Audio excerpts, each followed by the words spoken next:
뜨거운 나의 야망아 저 성공 있는 미래를 향하여 저 성공 있는 미래를 향하여 저 성공 있는 내일을 향하여 달리자. 저 성공 있는 내일을 향하여 달리자 힘차게 달리자. 힘차게 달리자 아 힘이 솟아오른다. 아 힘이 솟아오른다 온몸 구석구석에서 온몸 구석구석에서 힘이 솟아오르는구나. 힘이 솟아오르는구나 나는 이 세상에 성공하기 위해서 태어났고 나는 이 세상을 성공하기 위해서 태어났고 성공을 보장받고 태어났다. 성공을 보장받고 태어났다 나는 성공하고 말티다. 나는 성공하고 말투다 네, 큰 박수 한번 해주시고요. 자기 자신에게 긍정의 말을 하는 겁니다. 자, 이것도 아주 중요한 얘기인데요. 나의 잠재의식은 주인님의 말을 항상 엿듣고 있다는 사실이에요. 우리 주인님이 어떤 말을 하고 있나, 긍정의 말을 하고 있나, 부정의 말을 하고 있나 엿듣고 있는 거죠. 근데 여러분들 입에서 주로 어떤 말을 많이 해요? 긍정의 말을 많이 합니까? 부정의 말을 많이 합니까? 나도 우리 부정적인 말을 하죠. 근데 부정적인 말을 하면 잠재의식이 인생을 부정적으로 만들어버린다는 거예요. 잠재의식은 판단 능력이 없습니다. 잠재의식은 판단 능력이 없기 때문에 자주 듣는 말을 현실로 만듭니다. 자, 제가 잠재의식을 이제 강조하고 있는데요. 이 잠재의식은 다른 말 돌쇠와 같아요. 돌쇠. 나는 마님이에요. 내가 마님이라는 잠재의식은 돌쇠예요. 오케이? 자, 돌쇠는 마님을 도와주려고 하죠. 마찬가지로 우리 잠재의식은 나를 항상 도와주려고 그래요. 근데 이 잠재의식은 판단 능력이 없어요. 판단 능력이 있기 때문에 그냥 지시하는 대로 따라할 뿐이에요. 마치 이제 마님이 지시하는 대로 돌쇠가 따라할 뿐이죠. 돌쇠야 물건 좀 훔쳐와라 그러면 훔쳐오는 겁니다. 돌쇠야 빨래해라 그러면 빨래하는 겁니다. 이렇게 돌쇠는 마님을 따라하는 것처럼 잠재의식도 나를 따라하는 겁니다. 그럼 어떤 말을 따라하느냐? 바로 VAK를 따라한다는 이야기. 자, V는 비주얼, 머릿속에 많이 연상하는 이미지를 따라해 주는 겁니다. 이미지. 성공적 이미지를 떠올리면 성공하도록 도와주고요. 걱정이나 고민을 하잖아요. 걱정, 고민하는 일을 만들어주는 겁니다. 그래서 마음속에 걱정을 고민하면 어떤 일이 생길까요? 걱정하는 일이 생기겠죠. 그래서 마음 안에 걱정 고민을 하고 있다는 이야기는 나의 미래에 제발 저주를 내려 주십시오 라고 기도를 하는 겁니다. 예.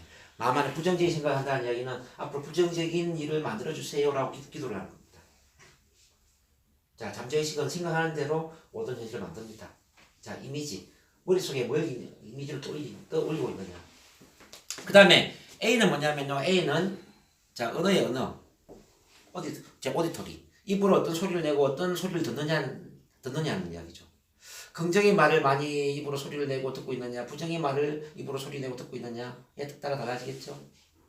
그래서 여러분들이 나는 행복해. 나는 행복해. 나는 행복해 나는 행복해라고 이야기하잖아요. 그럼 이 잠재의식이 행복하다라는 걸 명령으로 받았어요. 그러면은 미래도 행복한 미래로 만들어주는 거예요. 근데 이렇게 또 이야기를 합니다. 나는 왜 일이 안 될까? 나는 왜 일이 안 될까? 이렇게 이야기를 한 거죠. 그럼 잠재의식은 일이 안 된다. 주인님이 일을 안 된다고 그래. 그러니까 현실을 일을 안 되는 쪽으로 만들어버리는 거죠. 자, 걱정, 고민 뭐 같은 원리입니다. 우리 아들이 대학 시험 떨어지면 안 되는데 이렇게 걱정을 했어요. 자, 잠재의식은 시험 떨어지는 걸 이제 명령으로 받은 거죠. 그래서 시험을 떨어지게 만들어버리는 거죠. 이게 말이 무섭다는 겁니다. 자, K는 뭐죠? 신체 감각, 느낌. 순간순간 기분이 어떤 기분이냐에 따라 달라져요. 주인님이 항상 행복한 기분을 느끼고 있어요. 그러면은 잠재의식이 우리 주인님이 행복한 기분을 느끼니까 앞으로 행복한 미래를 만들어야 되겠구나. 행복한 미래를 만들어주기 시작합니다. 근데 반대로 스트레스 받고 짜증나 있잖아요, 주인님이. 그러면은 미래도 스트레스, 짜증의 미래를 만들어버리는 거죠. 그래서 여러분들이 잠재의식은 뭐냐면 자주 상상하는 이미지, 자주 사용하는 언어, 자주 느끼는 기분, 이 모든 것을 명령으로 받아들이더라. 그래서 지금 현재의 머리에 떠올리는 어떤 이미지나 현재 입으로 말하는 언어나 귀로 듣는 언어나 지금 현재의 기분이나 이게 바로 잠재의식에 주는 지시 명령어다 이렇게 보셔야 됩니다. 그래서 미래를 바꾸려면 어떻게 해야 되죠? 미래를 바꾸려면 자, 머리에 연상하는 이미지를 긍정으로 바꿔야 되고요. 입에서 소리내는 언어, 귀로 듣는 언어를 긍정으로 만들어야 되고 지금 느끼는 기분을 긍정의 기분으로 바꿔줄 때 인생은 달라질 수 있다는 겁니다. 이해되시겠습니까? 네. 그래서 나를 사랑하는 말을 해야 되는 이유는 그런 겁니다. 자, 동문아, 난 네가 좋아. 난 너를 사랑해. 넌 이 세상에 하나밖에 없고 한 번밖에 살지 못해. 너는 특별한 사람이야. 너는 너만의 가치를 갖고 있어. 넌 이 세상에 꼭 필요한 존재로 태어났어. 너는 뭐든지 가능해. 넌 성공에 필요한 모든 자원을 갖고 있어. 내가 꿈꾸는 건 뭐든지 이루어질 수 있어. 저렇게 긍정의 말을 하는 거예요. 그러면 긍정의 말을 잠재의식 그대로 엿듣고 있다는 거죠. 그리고 그 엿들은 대로 맹유로 받아들이고 인생을 만들어주는 거예요. 자, 제 말 이해되십니까? 네. 이래서 박수 3번씩. 요게 이제 신체적 건강을 또 만들어주더라, 이 말. 그럼 세 번째로 가겠습니다. 세 번째, 자, 사랑하는 인간관계. 여러분들 관계, 소통 중요하다고 다 아실 겁니다. 인간관계. 자, 부부관계도 중요하고요. 자녀와의 관계, 뭐 직장 동료, 고객, 뭐 사람의 마음을 지배할 수 있다면 세상에 지배하지 못할 게 뭐가 있습니까? 모든 게 사람의 마음을 움직이는 그런 일 아닙니까? 내가 돈이 한 푼 없다 하더라도 내가 사람의 마음을 움직일 수 있는 힘이 나한테 있다면 나는 언제든지 부자가 될 수 있을 거예요. 여러분, 시? 어? 괜찮아. 아빠 가세요. 자, 인간관계 중요한 이유는 뭐냐면요. 인간관계는 모든 것에 있어서 85% 이상의 중요도를 차지합니다. 성공의 이제 비결을 이제 물어보니까요. 성공의 비결은 15%는 기술이나 능력입니다. 85%는 인간관계입니다. 그래서 인간관계에 참 중요한데, 그럼 어떻게 인간관계를 잘할 수 있을까? 자, 인간관계는 얼마나 많은 사랑을 주고받을 수 있느냐, 이 사랑의 양과 질이 바로 인간관계를 결정합니다. 자, 보세요. 자, 내가 나를 사랑하면 만나는 사람이 좋아질까요, 싫어질까요? 좋아지죠. 우리는 내가 갖고 있는 것을 보게 돼 있어요. 내 안에 사랑이 있으면은 만나는 사람한테서 사랑을 보게 되고요. 내 안에 미움이 있으면은 만나는 사람한테 미움을 보는 겁니다. 내 안에 분노가 있으면 만나는 사람한테 분노를 보는 겁니다. 그래서 내가 나를 사랑하게 되면 만나는 사람을 사랑하게 됩니다. 자, 이 사랑을 주잖아요. 그러면은 그 사람은 나한테 사랑을 되돌려 줄까요? 미움을 되돌려 줄까요? 사랑을 되돌려 주겠죠. 그래서 주는 대로 되돌아온다. 그 원리죠. 자, 그래서 인간관계는 메아리와 같아요. 나는 너를 사랑해라고 외치면은 메아리가 나는 너를 사랑해 이렇게 되돌아오는 거잖아요. 그죠? 이 메아리의 법칙처럼. 그래서 내가 사랑을 주면 사랑이 되돌아오는데요. 근데 줄 수 있는 사랑이 없으면 어떻게 되죠? 내 마음이 빈곤하면? 사랑이 부족하면 사랑을 원하게 되잖아요. 자, 왜 우리가 부부싸움을 할까요? 부부싸움을 하는 가장 큰 이유가 뭐죠? 바로 사랑을 달라는 몸부림이죠. 왜 당신은 내 마음을 이해하지 못해? 당신은 왜 내 입장이 되지 못해? 내가 이렇게 힘든데 왜 당신은 내가 힘든 걸 왜 몰라? 자, 이렇게 요구하는 거 아니에요? 또 다른 배우자는 내가 밖에서 얼마나 열심히 일하는데 내가 그냥 술 마시는 줄 알아? 다 이게 고객 관리인데 왜 그런 걸 몰라? 밖에 직장 생활하기 쉬운 줄 알아? 왜 당신은 그런 남자의 세계를 잘 이해 못하냐? 이게 뭐냐면 다 알아달라는 몸부림 아니에요? 모든 사람은 사랑이 부족해요. 모든 사람은 사랑이 부족해서 우리 왼쪽 가슴에 뭐가 있냐면요. 나를 알아주세요. 내 편이 되어주세요. 내 마음을 이해해주세요. 내가 괜찮은 사람이라는 걸 인정해주세요. 자, 이런 이름표가 다 있단 말이죠. 이제 그 이름표가 있는데 그 이름표를 잘 봐주면서 이해해주고 인정해주고 존중해주고 사랑해주고 공감해주고 마음의 표를 들어주잖아요. 그럼 그 사람의 마음이 이제 눈 녹듯이 다 녹아 없어질 거야. 마음이 열리죠. 근데 외면하고 비난하고 비판하고 무시하고 자기 입장만 막 이야기하잖아요. 그래 문이 딱 닫힌단 말이죠. 그렇지 않아요? 그래서 이제 이 인간관계의 가장 중요한 것은 바로 먼저 사랑을 주고 나중에 설득을 시키는 건데요. 또는 먼저 이해를 하고 나중에 이해를 시키는 건데 내가 이해할 수 있는 이 용량이 부족하면 내가 사랑을 줄 수 있는 그 사랑의 양이 부족하면 우리가 사람을 이해를 못 하잖아요. 공감을 못 하잖아요. 그렇지 않아요? 입장 바꿔 생각해 이런 말 들어보셨죠? 입장 바꿔. 자, 입장을 바꿔서 생각해주면 싸울 일이 없는데 내가 입장을 바꿔서 생각할 정도로 내 마음에 여유가 없는 거야. 그러니까 관계가 안 좋아지는 거죠. 그래서 사랑이 부족하면 어떤 일이 생기냐 하면은요, 사랑이 부족하면은 물에 빠져서 허우적대고 있는 상태가 돼. 쉽게 말하면 이 사랑이라는 건 심리적 산소거든요. 심리적 산소. 그러니까 산소가 부족하면 숨을 못 쉬잖아요. 그 답답하죠. 우리가 물리적으로 물에 빠져서 허우적대고 있으면 숨을 못 쉬잖아요. 그 물리적인 산소가 부족한 상태처럼 심리적으로도 사랑을 받지 못하면은 산소가 부족한 상태가 된다는 거죠. 답답하고 우울하고 버림받은 것 같고 나 혼자 있는 것 같고 외롭고. 네? 그러면 보세요. 물에 빠져서 허우적대고 있어 부부가 둘 다. 그럼 서로 아우성치는 거죠. 당신 왜 나를 건져주지 않아? 당신이 죽더라도 나를 먼저 건져줘야지. 당신이 나를 먼저 건져주면 내가 당신을 건져줄 텐데. 이렇게 물에 빠져서 허우적대고 있는 부부는 서로를 건져줄 힘이 없어요. 왜? 내가 숨쉬기 힘드니까. 그렇지 않아요? 근데 만약에 있잖아요. 부부 중에 한 명이 숨을 쉴 수 있다면 어떻게 될까요? 밖에 나와서 이제 숨을 쉬는 거지. 근데 자기 남편이, 자기 아내가 물에 빠져서 숨을 못 쉬고 있어. 그럼 어떻게 되죠? 그러면 새끼줄을 던져서 구해주겠죠.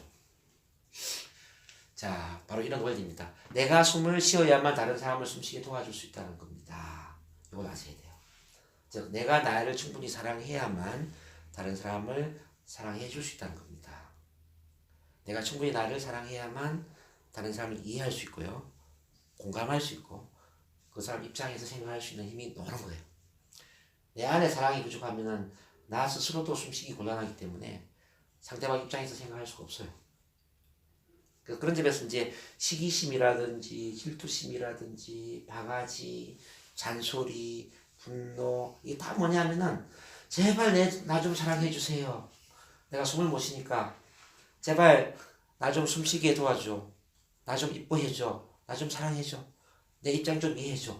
뭐 그런 몸부림이라고 볼 수 있는 겁니다. 그러니까 사랑을 달라는 그 아우성이죠. 아우성. 그렇지 않습니까? 근데 우리가 이제 이렇게 사랑을 주어서 숨을 쉬도록 도와주는 거예요. 겨우 살았네. 그때부터는 이제는 정상적인 인간으로 돌아오는 겁니다. 그때 어떤 말을 하잖아요. 말이 먹히는 거예요. 자, 예를 들어서 보세요. 물에 빠져 허우적대고 있는 사람한테 보험 가입하세요.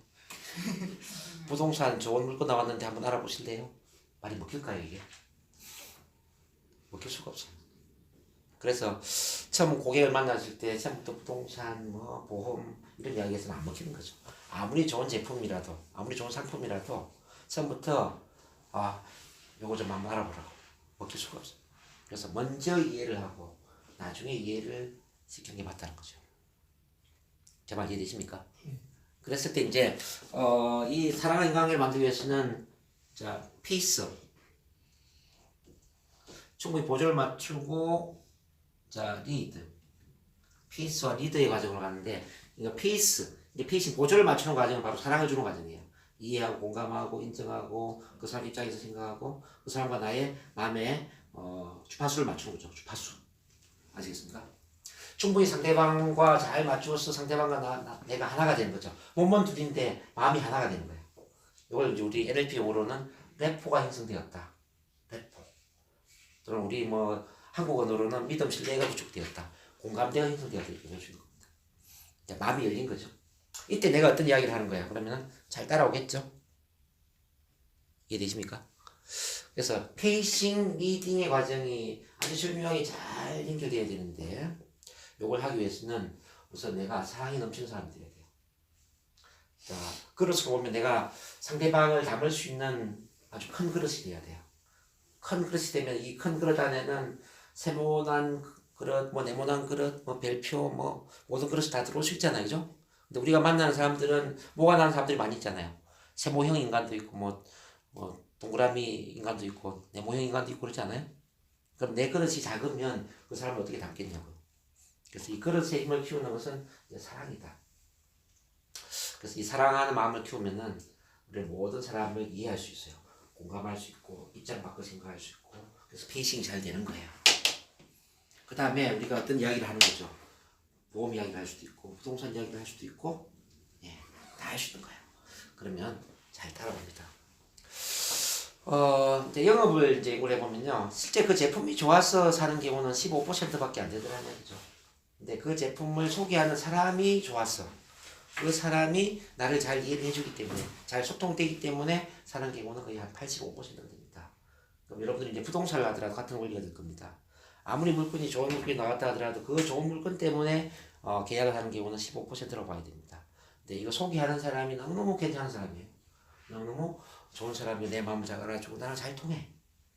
85%는 바로 그 관계에서 일이 일어난다는 거죠. 그런 점에서 이제 여러분들이 인간관계에 뭐가 돼야 된다? 달인이 돼야 된다는 거죠. 그 달인이 되는 그 힘의 원천이 뭐죠? 사랑. 네. 요 예에 대해서 박수 3번 치겠습니다. 자, 그 다음에 이제 네 번째로 가겠습니다. 여러분들 가장 원하는 부. 어떻게 하면은 돈을 많이 벌 것인가? 이 돈이 또 사랑과 연결되어 있다는 거죠. 참 재미난데.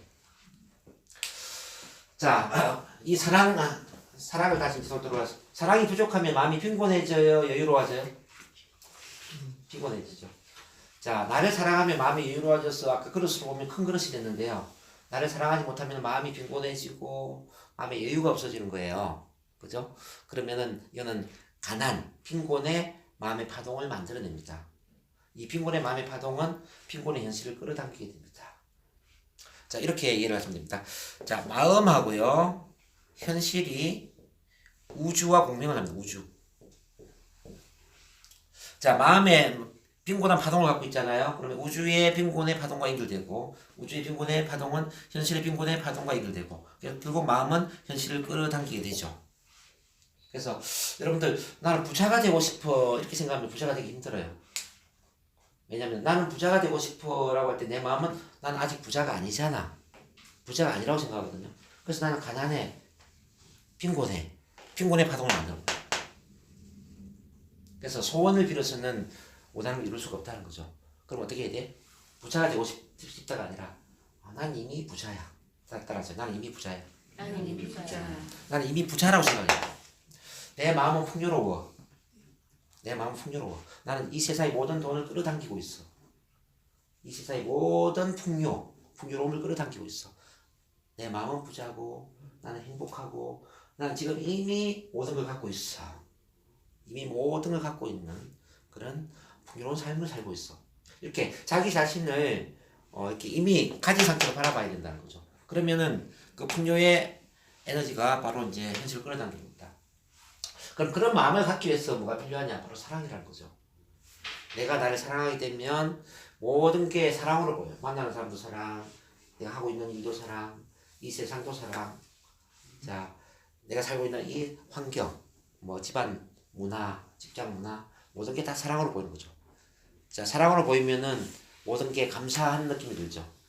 자, 있는 것에 감사하단 말이에요. 여기 보면은 커피가 반이 있는데 어떤 사람은 반이나 남아있네, 아주 많이 남아있네 이렇게 생각할 수도 있지만 반밖에 없어 라고 생각할 수도 있잖아요. 있는 반쪽을 바라보느냐 없는 반쪽을 바라보느냐 이게 선택이란 말이에요.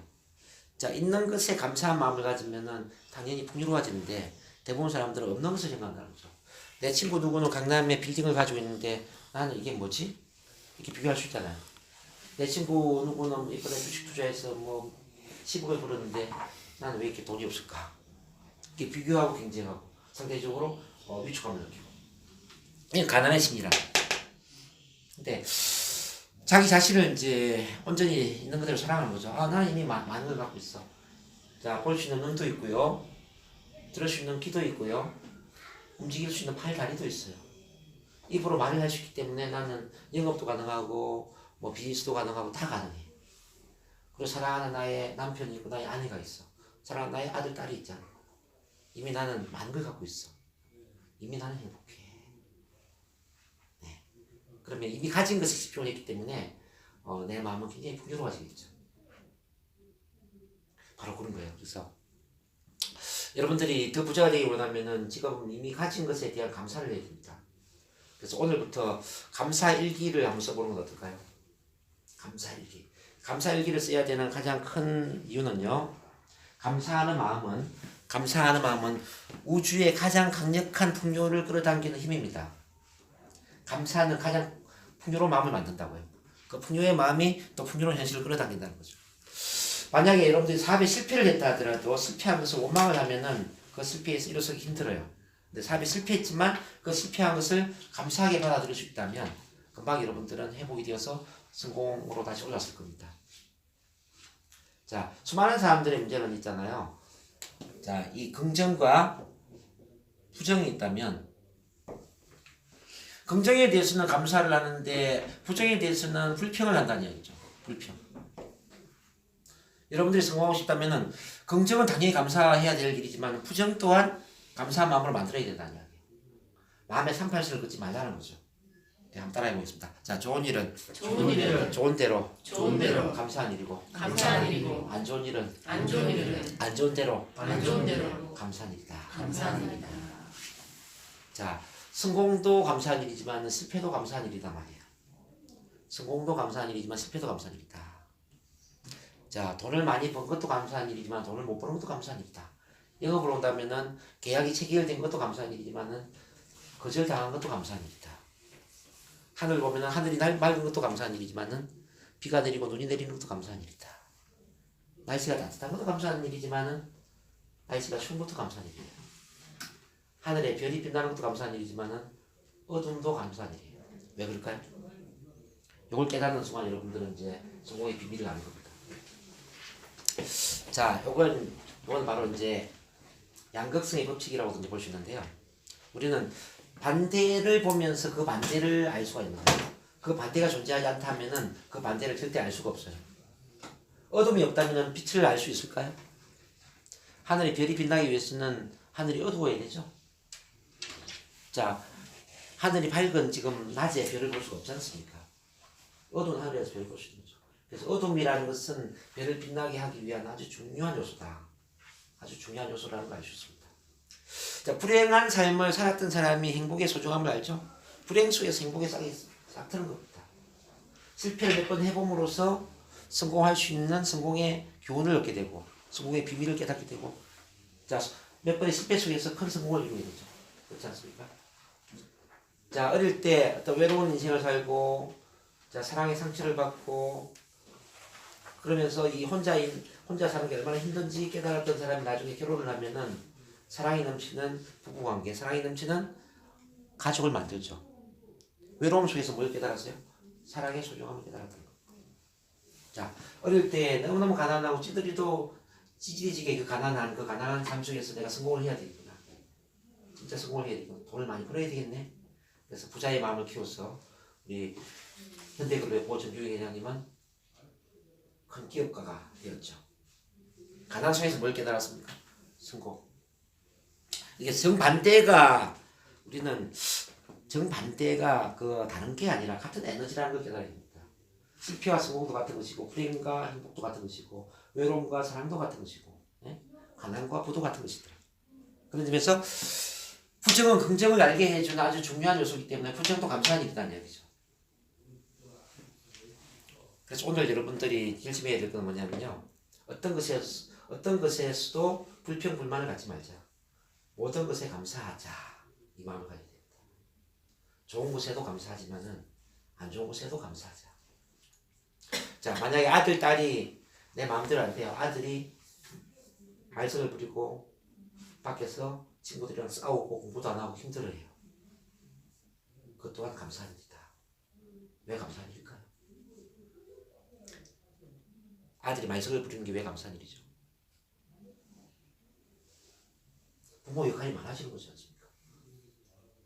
여러분, 부모 역할이 많은 게 좋아요? 없는 게 좋아요? 역할이 많이 주어진다는 것은 그만큼 열심히 살아야 될 이유가 생깁니다. 그렇잖아요? 부모 역할을 더 많이 할 수 있는 좋은 기회니까 감사한 일이다. 여러분, 돈이 없는 것도 감사한 일이에요. 자, 돈이 없는 거 감사한 일입니다. 경기가 지금 힘들고 돈이 잘 안 벌려요. 그죠? 돈이 없는 거 감사한 일입니다. 왜 감사하죠? 현실이 안 좋아하지 말고 좀 더 도전적으로 미래지향적으로 인생을 살아야 된다라는 신호를 보내주고 있는 거잖아요. 맞습니까? 자, 영업을 하려고 하는데 아는 사람이 별로 없다. 아는 사람이 별로 없는 것도 감사한 일입니다. 왜 감사한 일이죠? 아는 사람이 별로 없으니까 이제부터라도 소통이나 인간관계 능력을 키워서 사람들과 좋은 관계를 만들고 개척 영업을 성공해야 된다. 내가 영업인이 돼야 된다라는 그런 신호를 보내주는 거잖아요. 자, 이 세상의 모든 문명은 있잖아요. 이 세상의 모든 문명은 시련이나 고통이나 불편함을 극복하는 과정에서 문명이 발달됩니다. 어둠을 밝기 위해서 이 정보가 발명됩니다. 그죠? 서울에서 부산까지 가는 거리를 단축시키기 위해서 도로가 만들어지고 버스가 만들어지고 비행기가 발명되지 않습니까? 자, 이 세상에 불편함이 없다면 어떻게 문명이 발달되겠습니까? 우리 인생도 마찬가지입니다. 우리 인생에 불편함이 없다면, 인생에 시련 고통이 없다면 어떻게 인생이 발전할 수 있겠냐는 거죠. 시련 고통이 있기 때문에 그 덕분에 우리는 더 도전하고 더 변화하고 더 미래지향적으로 인생을 살아갈 수 있는 힘이 나오는 거죠. 이 긴장이나 약간의 그 스트레스가 없다면 우리는 죽은 인생을 사는 거죠. 실제 이제 그 물고기도 있잖아요. 청어라는 물고기가 있습니다. 청어라는 물고기를 부산에서 서울까지 운반을 하잖아요. 물고기가 멀미를 한다는 거예요. 멀미를 죽어버린다는 거예요. 근데 그 어항 속에 메기를 한두 마리 넣어주는 거예요. 한두 마리 정도는 메기에 이제 잡아먹힐 수도 있겠지만 나머지 청어는 전부 싱싱한 채로 운반이 된다는 거예요. 그 이야기는 뭐냐면은 약간의 어떤 시련, 고통, 어려움이 없다면 인간은 멀미에서 죽는 그 청어처럼 우리 인간도 죽은 인생을 산다는 거죠. 그래서 편안해지기를 원하지 말고 여러분들 편안해지기를 원하지 말고 현재의 시련 고통을 감사하게 받아들이세요. 이렇게 인정합니다. 인생은 본래 어려운 것이다. 자, 인생은 본래 어려운 것이다. 어려운 것이다. 네, 본래 어려운 거기 때문에 이 어려움 속에 어떻게 행복을 느낄 수 있느냐. 어려움 속에 행복을 느끼는 그 힘을 키워야 된다는 거죠. 그래야만 미래는 더 행복해지는 겁니다. 어려움을 불평하고 어려움을 벗어나려고 그러고 편안해지기를 원한다면 여러분들은 편안해지기 힘듭니다. 자, 그런 원리들을 이제 잘 듣다하면서 여러분들 이제 마음을 사랑의 마음으로 채우고 감사의 마음을 채우고 풍요의 마음을 만든다면 이 풍요의 마음이 우주의 에너지와 공명하면서 결국 풍요로운 현실을 끌어당기게 될 겁니다. 이해되셨나요? 여기까지 잠깐 일부 하고 시간이 1시간 10분을 제가 이야기를 했기 때문에 여러분들 좀 많이 힘들 것 같아요. 그래서 잠깐 한 5분 정도 쉬었다가 2부를 진행하도록 하겠습니다. 네, 수고했습니다.